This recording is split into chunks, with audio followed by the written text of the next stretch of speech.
옛날 옛적 강원도 홍천의 깊은 산골 마을에는 강한 바람의 여신이 존재한다는 전설이 전해지고 있었다. 그녀의 이름은 가람으로 홍천의 모든 들판과 산을 지키며 사람들에게 풍요와 안녕을 가져다 주는 신령으로 여겨졌다. 가람 여신은 항상 청명한 하늘 빛을 띠고 출현한다고 전해지며 그녀의 숨결이 닿는 곳마다 싱그러운 바람이 일고 자연이 소생한다고 믿어졌다. 마을 사람들은 그녀의 존재에 감사하며 매년 봄이 올 때마다 특별한 의식을 치렀다. 의식에서 사람들은 향과 꽃으로 제단을 꾸미고 가람 여신에게 축복을 내려달라고 기원했다. 어느 해에는 예년과 다르게 겨울이 지나도 봄이 찾아오지 않았다. 돌발적인 폭설과 강풍이 계속되었고 마을은 한바탕 시련에 휩싸였다. 자원도 식량도 점차 바닥을 보이기 시작했고 사람들은 크게 걱정하기 시작했다. 모두가 이런 재앙이 닥친 원인을 모르고 있을 때 마을의 현명한 노인이 긴 침묵을 깨고 입을 열었다. 가람 여신의 분노를 샀을지도 모릅니다. 노인은 자신있게 말했다. 우리가 그녀에게 충분한 감사를 전하지 않은 탓이지요. 그저 매년 같은 의식을 반복하면서 그 진심이 메말라 버렸던 것일지도 모릅니다. 노인의 말에 마을 사람들은 자신들의 태도를 반성하기 시작했다. 그래서 그들은 여신에게 진심 어린 사과와 함께 마음을 다한 감사 의식을 치르기로 결정했다. 마을 사람들은 각자 할 수 있는 모든 부와 농산물을 모아 제단에 올렸고 수많은 등불을 밝히며 밤새도록 여신에게 기도를 올렸다. 그리고 기적처럼 그 다음날 아침 흔들리던 나뭇잎들이 잦아들고 눈부신 태양이 하늘을 채웠다. 온화한 바람이 마을을 감싸 안았고 그 바람 속에서 가람 여신이 부드러운 음성이 들리는 듯했다. 너희의 진심을 알겠다. 다시는 그 감사를 잊지 말기를 바란다. 라는 목소리였다. 그 근심 가득했던 날들이 지나가고 마을은 점점 활기를 되찾았다. 이 경험은 마을 사람들에게 중요한 교훈을 안겼다. 그들은 자연과 신령들에 대한 경외심을 잃지 않고 후손들에게도 이 이야기를 전해주기로 했다. 가람 여신은 여전히 홍천의 풍요로운 자연을 돌보며 마을 사람들에게 끊임없는 은혜를 베풀고 있는 것으로 믿어지고 있다. 두 번째 이야기. 옛날 옛적 제주도의 바다 깊은 곳에는 힘이 세고 자비로운 용왕이 살고 있었다. 용왕은 그의 신비로운 왕국에서 수많은 해양 생물들과 조화롭게 지내며 바다와 섬을 보호하는 임무를 수행하고 있었다.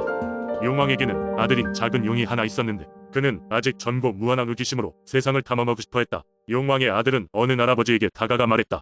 아버지, 저도 저 위의 인간 세상에 올라가 보고 싶어요.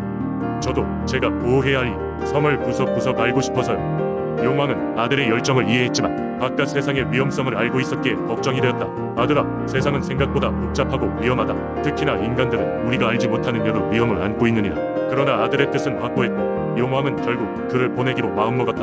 용왕은 아들에게 세 가지 규율을 가르쳤다. 첫째, 사람들 앞에 모습을 드러내지 말라.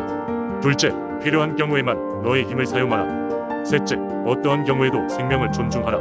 그리고 아들에게 보호의 부적과 바다를 자유롭게 누빌 수 있는 힘을 주었다. 용왕의 아들은 바다를 가르며 떠올랐다. 파도가 그의 존재를 감추어 주었고 바람이 그의 길을 인도해 주었다. 육지에 도달한 용왕의 아들은 신비한 제주 섬의 경치를 눈에 담았다.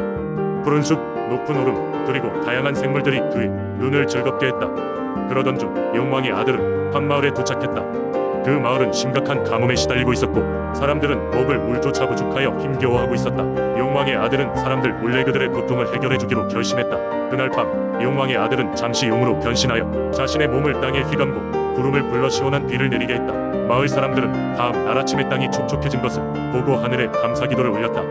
그들은 모르겠지만 그것은 용왕 아들의 선행 덕분이었다. 그 후로도 용왕의 아들은 종종 마을에 내려가 사람들을 도왔다. 어부들에게 생선이 잘 잡히도록 도와주고 농부들에게 비를 내리게 하여 풍작을 이루기도 했다. 그는 결코 자신을 드러내지 않았고 사람들 또한 그의 존재를 알지 못했다. 그렇게 시간이 흘러 용왕의 아들의 탐험은 끝을 맺고 그는 다시 바닷속 왕국으로 돌아왔다. 용왕은 아들이 무사히 돌아온 것을 기뻐하며 너의 경험은 이 왕국에도 큰 도움이 될 것이다. 내가 배운 것들을 나누어 이 바다와 섬을 더욱 잘 보호하자꾸나 라고 말했다. 이후로도 용왕의 아들은 제주 섬과 바다를 지키는 데 중요한 역할을 했다. 사람들은 여전히 그들의 곁에서 도움을 주는 존재를 알지 못했지만 용왕의 아들은 그들 곁에서 항상 그들을 지켜보고 있었다.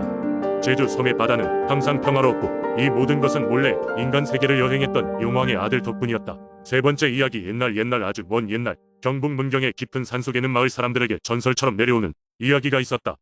그것은 바로 그 산을 수호하는 호랑이 신령에 관한 이야기였다. 문경은 울창한 숲과 높은 산들로 둘러싸인 평화로운 마을이었다. 그곳 사람들은 자연과 조화를 이루며 사는 것을 삶의 일부분처럼 여겼다.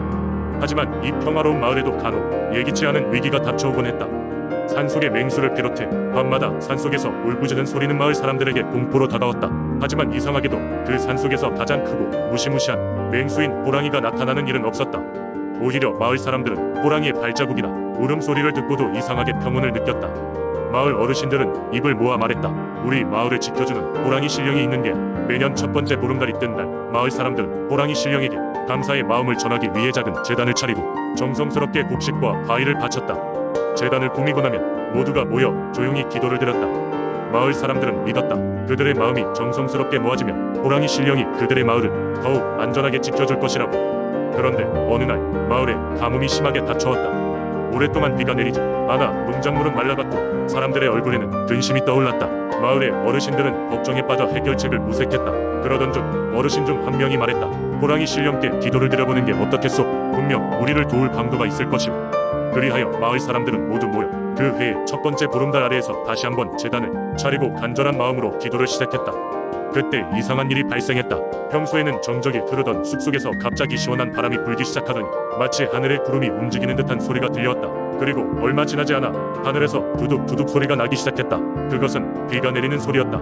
마을 사람들은 놀라움과 기쁨에 울부짖었고 모두들 제단 앞으로 나와 그 장엄한 순간을 목격했다. 그날 이후로 마을 사람들은 호랑이 신령에 대한 신앙을 더욱 강하게 갖게 되었다. 마을의 위기가 닥칠 때마다 그들은 호랑이 신령에게 감사를 드렸고 그로 인해 많은 자연의 힘을 빌릴 수 있었다고 믿었다. 문경의 이 전설적인 호랑이 신령 이야기는 지금까지도 마을 사람들 사이에서 전해 내려오고 있다. 사람들은 여전히 첫 보름달이 뜨면 모여서 호랑이 신령에게 감사의 기도를 드리며 마을의 안녕을 기원한다. 그리고 이 이야기는 문경이라는 마을이 가진 자연에 대한 경애와 신비한 믿음을 단적으로 보여주는 하나의 상징으로 남아있다. 네 번째 이야기, 옛날 옛적 중북 제천의 깊은 산속 마을에는 사람들이 삶을 인도하고 보호해주는 신령스러운 존재 할미와 할배가 살고 있었다. 그들은 이 마을의 수호신이었으며 모든 자연과 사람들을 돌보는 역할을 하고 있었다. 마을 사람들은 매년 봄이 오면 할미와 할배를 모시기 위한 큰 제사를 준비했다. 이 제사는 다른 지역에서조차 명성을 떨쳤으며 전국 각지에서 몰려온 사람들이 제천의 이 특별한 축제를 함께 즐기곤 했다. 여느 때와 같이 마을 사람들은 신령들의 은혜에 감사하며 각자의 바람과 소원을 하늘에 기원했다. 할미와 할배는 늘 자애로웠다. 그들은 사람들의 소망을 귀 기울여 듣고 어려운 시기에 농사가 잘 되도록 비를 내리기도 하고 가뭄을 잠재우기도 하였다. 그들의 은총 아래 마을은 풍요와 평화를 누리며 시대를 거쳐갔다. 하지만 어느 해인가 마을에 큰 재앙이 닥쳤다. 마을의 대표 농산물인 쌀이 병충해로 인해 모두 썩어버렸고 심각한 기근이 예상되었다. 사람들은 절망에 빠져 할미와 할배에게 도움을 요청하기로 했다. 이례적으로 올해 제사는 특히 성대하게 치러졌다. 축제가 시작되던 날 마을의 장로는 할미와 할배 신성한 동굴에서 제사를 올리고 소원을 빌었다. 그러자 갑자기 하늘에서 부르스름한 빛이 피어올랐다. 사람들은 보상들었듯 하늘을 쳐다보았고 이어 하늘에서 내려온 목소리가 마을 전체에 울려 퍼졌다. 우리는 너희의 진심 어린 기도를 들었다. 내일 아침 마을의 가장 큰 논에서 눈을 뜬다면 모든 것이 회복될 것이다. 그러나 잊지 말거라. 마음을 잃지 않는 것이 가장 중요하다. 그날 밤 마을 사람들은 흥분과 긴장된 마음으로 잠을 이루지 못했다. 아침이 되자 사람들은 모두 논으로 달려갔다. 그리고 기적과도 같이 병충해에 시달리던 논들이 건강한 벼들로 꽉 차 있었다. 오작교처럼 긴장을 풀고 사람들은 서로를 무등표한 구기쁨을 나누었다. 그 사건 뒤로 제천 사람들은 할미와 할배에게 더욱 경의를 표하게 되었고 매년 제사는 마을 최대의 행사로 자리 잡았다. 이 이야기는 지금까지도 제천 지역 사람들에게 전해 내려온다. 그들은 할미와 할배의 축복을 받았던 그날을 잊지 않으며 매년 정성껏 축제를 준비한다. 할미와 할배는 이후에도 꾸준히 제천을 지키며 마을 사람들에게는 신령한 보호자이자 기감으로 남아있다. 이들은 마을 곳곳에 스며들어 늘 사람들 곁에 머무르고 있었던 것이다. 제천의 아름다운 전설은 사람들에게 마음을 잃지 말고 서로 도우며 살아가라는 교훈을 전달하며 오늘날까지도 그 전통을 이어가고 있다.